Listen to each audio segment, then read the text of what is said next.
ইতিহাস তৈরি করে এইচটিএসের বিজয়, বর্তমান অবস্থা এবং ভবিষ্যতে কী হতে যাচ্ছে সিরিয়ায় তা নিয়ে আজকে আলোচনা করব। সিরিয়ার এই অভিযান শুরু হয়েছিল 28 নভেম্বর 2024 সালে এইচটিএস এবং ফ্রি সিরিয়ান আর্মির আলেপ্পো অভিযানের মাধ্যমে। 28/11/2024 যেদিন এইচটিএস প্রথম আলেপ্পো ঘেরাও করে এবং এই সময় রাশিয়ার পক্ষ থেকে সিরিয়ান গভর্নমেন্ট স্বৈরাচার আসাদ সরকারকে সহযোগিতার উদ্দেশ্যে বিদ্রোহীদের উপর বিমান থেকে বোমাবর্ষণ করতে থাকে। কিন্তু এইচটিএস এবং ফ্রি সিরিয়ান আর্মি এরা কোনোভাবে দমে যাওয়ার ছিল না। বোমাবর্ষণের পরেও তাদের অপ্রতিরোধ্য অগ্রযাত্রা থামানো সম্ভব হয়নি, যা ধারাবাহিকভাবে আগাতে থাকে এবং তারা কিছুদিনের ভিতরেই হামা এবং হোমস শহর জয় করে নেয় এবং পর্যায়ক্রমে দামেস্ক দখলের মাধ্যমে স্বৈরাচার বাশার আসাদের 2 যুগের শাসনের অবসান হয়। ভূরাজনৈতিক যে জটিলতা তৈরি হয়েছে তা নিয়ে এখন আলোচনা করব। ভূরাজনীতির এই খেলায় প্রথমেই দেখে নেই কে কার পক্ষে ছিলেন। স্বৈরাচার আসাদ সরকারের পক্ষে আমরা দেখতেছি এখানে প্রথমেই ছিলেন ইরান, হিজবুল্লাহ এবং রাশিয়া। আরেকদিকে ছিল এইচটিএস। এইচটিএসকে এটা হলো হায়াত তাহারি আল শামস এবং free Syrian national army. HTS এর প্রধান হলেন আবু মোহাম্মদ আল জুলানি।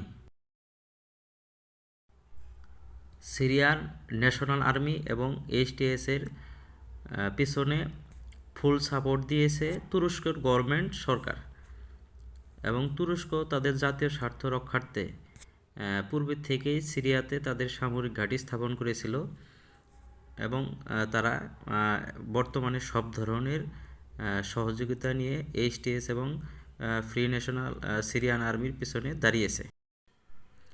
সিরিয়ান ডেমোক্রেটিক ফোর্স বা সংক্ষেপে এসডিএফ, যেটা মূলত কুর্দিদের একটা সংস্থা এবং এর পিছনে ইন্ধনদাতা হিসেবে কাজ করতেছে যুক্তরাষ্ট্র, মার্কিন যুক্তরাষ্ট্র এবং ইইউ এর বিভিন্ন রাষ্ট্রগুলা। অ্যাকচুয়ালি মার্কিন যুক্তরাষ্ট্র তাদের নিজস্ব স্বার্থ রক্ষার্থে এসডিএফ এর পিছনে তাদের বিভিন্ন সাপোর্ট অব্যাহত রেখেছে। এখন তুরস্ক তাদের নিজস্ব স্বার্থ রক্ষার্থে ফ্রি ন্যাশনাল আর্মি এবং এইচটিএস এর মাধ্যমে তারা এই কুর্দিদের কীভাবে দমন করা যায় সেভাবে সেই প্ল্যান নিয়ে আগাচ্ছে এবং এখানে কিন্তু আইএসআইএসও সিরিয়াতে সক্রিয় রয়েছে, যদিও তারা এখন খুবই সীমিত অবস্থায় খুবই চাপের ভিতরে রয়েছে, কিন্তু তাদের যে কোনো সময় তারা সক্রিয় হতে পারে এবং এজন্য তাদেরকেও নির্মূল করার জন্য তুরস্ক সরকার কাজ করে যাচ্ছে এইচটিএসের মাধ্যমে। 1971 থেকে 2024 হাফিজ আল আসাদ এবং বাশার আল আসাদ টোটাল 53 বছরের স্বৈরাচারী শাসনের পতন হয়। নতুন এক সিরিয়ার জন্ম হয়েছে। এখন নতুন এই সিরিয়ায় তুরস্ক, মার্কিন যুক্তরাষ্ট্র এবং ইসরায়েল এবং সবাই যার যার স্বার্থ নিয়ে কাজ করতেছে। রাশিয়ার টার্গেট হলো তাদের ক্ষমতাকে ধরে রাখা এবং মার্কিন যুক্তরাষ্ট্রের স্বার্থ হলো কুর্দিদের মাধ্যমে তাদের জাতীয় স্বার্থ রক্ষা করা।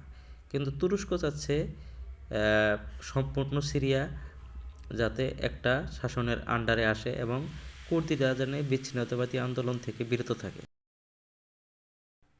সিরিয়ান এই কঠিন সময়ে ইসরায়েল তার নিজস্ব ফায়দা লুটছে।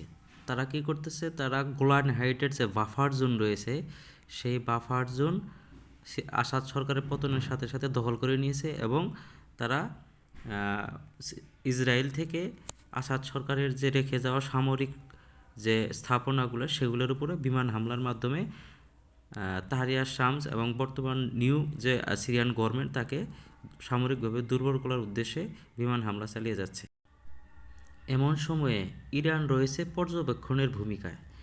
তারা সব কিছু পর্যবেক্ষণ করতেছে এবং তাদের স্বার্থ কীভাবে ভবিষ্যতে রক্ষা করা যায় সেই নিয়ে চিন্তা করতেছে। অপরদিকে রাশিয়া চেষ্টা করতেছে কীভাবে তাদের সামরিক ঘাঁটিগুলো, তাদের যে নেভাল এবং এয়ারবেজ রয়েছে সেগুলো কীভাবে সিরিয়াতে রাখা যায় তা নিয়ে নতুন গভর্নমেন্টের সাথে কথা চালিয়ে যাচ্ছে।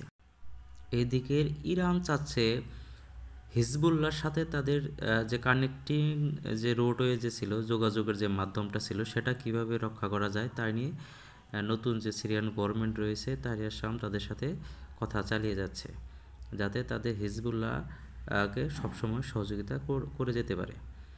এখন এটা সামনের সময়ই বলে দিবে যে কী ঘটবে, হোয়াট হ্যাপেন্ড। এখন প্রশ্ন হলো, সিরিয়ার নতুন গভর্নমেন্ট, তাহরিয়ার শামস এবং সিরিয়ান ন্যাশনাল আর্মি, তারা বাশার আল আসাদের পতনের পর রাজনৈতিক সমঝোতার দিকে হাঁটবে নাকি সংঘাতের দিকে অগ্রসর হবে, সেটাই সামনে সময়ই বলে দেবে। একদিকে রয়েছে উদীয়মান সামরিক শক্তির দেশ এবং সাবেক গ্লোবাল পাওয়ার অটোমান সাম্রাজ্যের উত্তরাধিকারী দেশ তুরস্ক, এবং অপরদিকে মার্কিন যুক্তরাষ্ট্র এবং রাশিয়া এবং ইরান। হোয়াটস হ্যাপেন নেক্সট?